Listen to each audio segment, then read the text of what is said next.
Timnas Garuda bersiap mengkudeta Cina. Branko Ivankovic, pelatih timnas Cina, namanya mungkin panjang, tapi sabarnya kayaknya nggak sepanjang kontraknya. Sekarang pria ini duduk di bangku panas, bukan karena musim panas, tapi karena masa depannya literally tergantung 2 laga terakhir.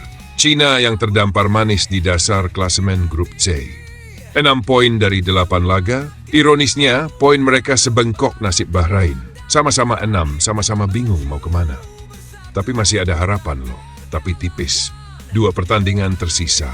Pertama, Cina harus terbang ke Jakarta, mampir ke Stadion Utama Gelora Bung Karno, buat hadapi timnas Indonesia tanggal 5 Juni nanti. Laga tandang yang bisa jadi tamparan atau tiket ke putaran selanjutnya. 5 hari kemudian, mereka bakal balik kandang menjamu Bahrain.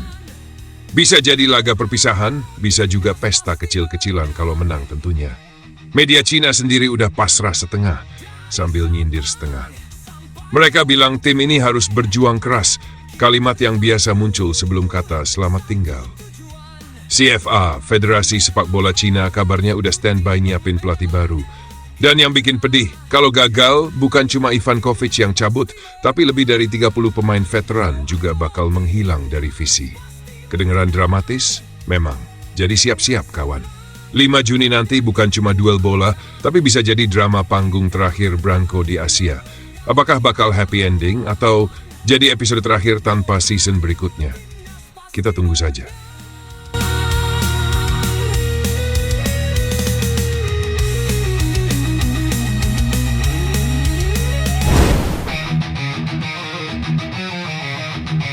Manchester United, klub raksasa Inggris yang fansnya bejibun di ASEAN, dijadwalkan bakal main lawan tim ASEAN All Stars tanggal 28 Mei nanti di Stadion Bukit Jalil, Malaysia. Tapi kayaknya ada yang nggak beres nih. Kita semua tahu Manchester United datang itu pasti bikin heboh. Tapi gimana kalau lawannya malah belum jelas siapa? Yap, 2 minggu jelang laga, skuad ASEAN All Stars masih jadi teka-teki. Bahkan negara tuan rumah Malaysia ogah melepas pemain mereka. Mantan pelatih timnas Malaysia Ong Kim Swee buka suara. Katanya, buat saya ini cuma pertunjukan doang. Kalau mau lebih masuk akal, kenapa nggak mau lawan timnas Indonesia atau Malaysia aja sekalian? Sekarang dia melatih Persis Solo di Liga 1 dan komentarnya cukup pedas. Karena menurut dia, pertandingan ini terkesan dipaksakan. Nggak ada tujuan teknis yang jelas. Apalagi kalau pemain ASEAN All Stars-nya nggak bisa kumpul semua. Sampai sekarang belum ada daftar final pemain. Beberapa negara, termasuk Malaysia sendiri, memutuskan nahan pemainnya. Kenapa? Karena mereka lagi fokus persiapan buat kualifikasi Piala Asia. Malaysia bakal lawan Vietnam 10 Juni nanti, dan yang lebih bikin risih pelatih Vietnam, Kim Sang-sik, justru yang ditunjuk latih ASEAN All Stars. Dari Indonesia 2 nama, Asnawi Mangkualam dan Muhammad Ferrari masuk radar. Tapi PSSI belum kasih lampu hijau. Timnas Garuda lagi serius persiapan di Bali buat lawan Cina dan Jepang di kualifikasi Piala Dunia. Jadi, keputusan final tunggu Patrick Kluivert. Vietnam sendiri udah konfirmasi 3 pemain, Quang Hai, Hoang Duc, dan Duy Man. Negara lain masih tarik ulur.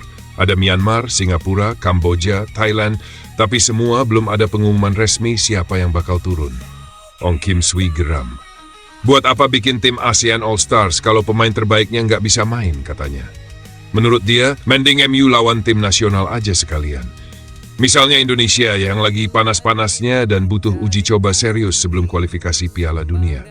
Ong nggak menutup mata soal nilai hiburan dari laga ini. MU itu tetap magnet besar ya, tapi dia kritik tajam waktu pelaksanaannya. Terlalu mepet sama jadwal resmi FIFA. Promotor harusnya lebih bijak, kata Ong. Jangan cuma mikir tontonan, tapi juga realita di lapangan. Nah, menurut Mimin emang sih MU lebih cocok lawan timnas Garuda dengan catatan pada FIFA Matchday September nanti. Gimana menurut kalian?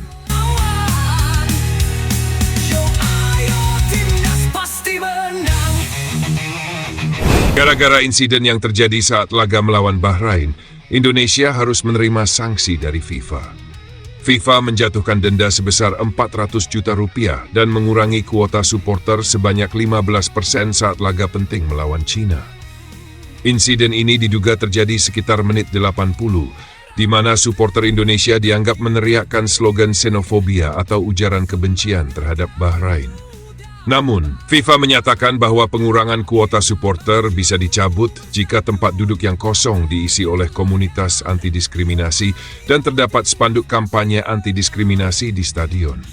Meski begitu, banyak yang merasa bahwa keputusan ini terasa tidak adil, mengingat perilaku buruk supporter Bahrain saat menjadi tuan rumah juga sering menjadi sorotan, terutama saat mereka menghadapi Jepang. Tapi, mau bagaimana lagi? Posisi Indonesia di AFC memang tergolong lemah. Tidak seperti Bahrain yang memiliki orang dalam di struktur tinggi AFC, sehingga berbagai pengajuan mereka seringkali diakomodasi dengan mudah. Walau begitu, Indonesia sekarang bukan tim penggembira. Dunia mengakui perkembangan timnas terus menunjukkan peningkatan. Di luar kontroversi tersebut, ada kabar menggembirakan. Tiket untuk laga krusial melawan China yang dirilis pada 15 Mei ini langsung diserbu. Walaupun harganya terbilang mahal, antusiasme publik sangat tinggi. Laga ini dianggap sangat penting bagi perjalanan Indonesia di kualifikasi Piala Dunia. Atmosfer di Stadion Utama Gelora Bung Karno dikenal sangat mengintimidasi. Bahkan menurut timnas Bahrain, atmosfer di JBK udah kayak neraka. Media Cina 163.com pun berharap FIFA tetap memberlakukan pengurangan kuota supporter Indonesia karena hal itu jelas akan menguntungkan tim mereka. Dengan kapasitas 80 ribuan penonton, pengurangan 15% berarti lebih dari 10 ribu kursi kosong. Suatu kerugian besar bagi Garuda yang dikenal sangat kuat di kandang. Meski dihantam isu, Indonesia tetap mendapat banyak dukungan dari luar negeri.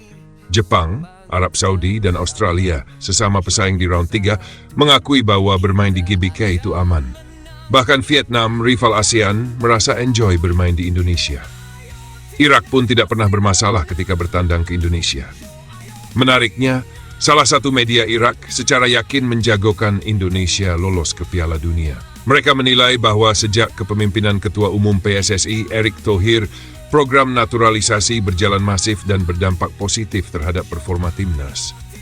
Ole Rumeni, pemain yang kini membela Oxford, menegaskan bahwa laga melawan China harus dimenangkan. Bermain untuk Indonesia adalah kehormatan besar. Kami akan tampil penuh semangat dan percaya diri, tegasnya. Sementara itu, Max Hilgers yang selama ini selalu bermain di laga tandang, tak sabar bisa main di bawah dukungan puluhan ribu supporter tanah air saat timnas menjamu China nanti. Ia mengakui bahwa atmosfer timnas Indonesia sangat meriah, bahkan jauh lebih semarak dibandingkan saat dia bermain di Twente, Belanda. Di Jakarta, suasananya lebih gila, tapi para supporter mendekatimu dengan respect. Aku belum pernah bermain di GBK, tapi aku pernah menginap di sana. Gila banget sih, ujar bek tangguh Twente tersebut. Di tengah semua rintangan dan drama, harapan untuk lolos ke round selanjutnya tetap besar. Indonesia perlu meniru Jepang melawan kelicikan dengan kualitas. Caranya? Tingkatkan kedalaman skuad dan efektivitas permainan. Itu mentalitas yang harus dibangun. Semua pengalaman ini harus jadi pelajaran, terutama untuk pemain muda atau naturalisasi yang belum terbiasa dengan gaya main tim-tim dari Timur Tengah. Contohnya Miss Hilgers yang kaget saat debut lawan Bahrain karena permainan keras dan provokatif mereka. Semoga di 2 laga terakhir, hasil baik terus mengiringi timnas Indonesia. Kita adalah Garuda. Jika kesempatan tak datang padamu, ciptakanlah sendiri. Hancurkan tembok penghalang dan jadikan darah serta air mata sebagai saksi perjuangan menuju mimpi besar, Piala Dunia.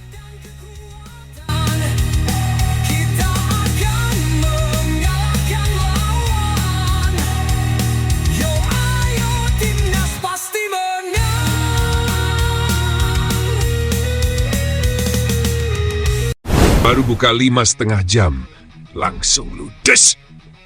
Tiket pertandingan timnas Indonesia lawan China resmi habis terjual di penjualan tahap pertama. Yap, bener banget. Antusiasme supporter Garuda luar biasa buat pertandingan super penting di kualifikasi Piala Dunia 2026. Pertandingan ini bakal digelar tanggal 5 Juni 2025 di Stadion Kebanggaan Kita Semua, Stadion Utama Gelora Bung Karno, Jakarta. Penjualan tiket tahap pertama dibuka hari Kamis, 15 Mei kemarin. Sekitar 70.000 kursi dari total kapasitas 76.000 GBK langsung diburu supporter. Menurut anggota Komite Eksekutif PSSI Arya Sinulinga, 80% tiket terjual cuma dalam waktu 5,5 jam aja. Penjualan ini lewat aplikasi Living by Mandiri dan semua kelas ludes disikat. Jadi jelas banget supporter Indonesia nggak main-main dalam dukungannya ke skuad Garuda. Tapi kenapa sih nggak dibuka full 76.000 kursi?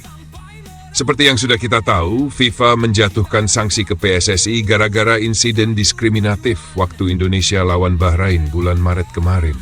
Alhasil 15% kapasitas stadion harus dikosongkan alias nggak boleh dipakai.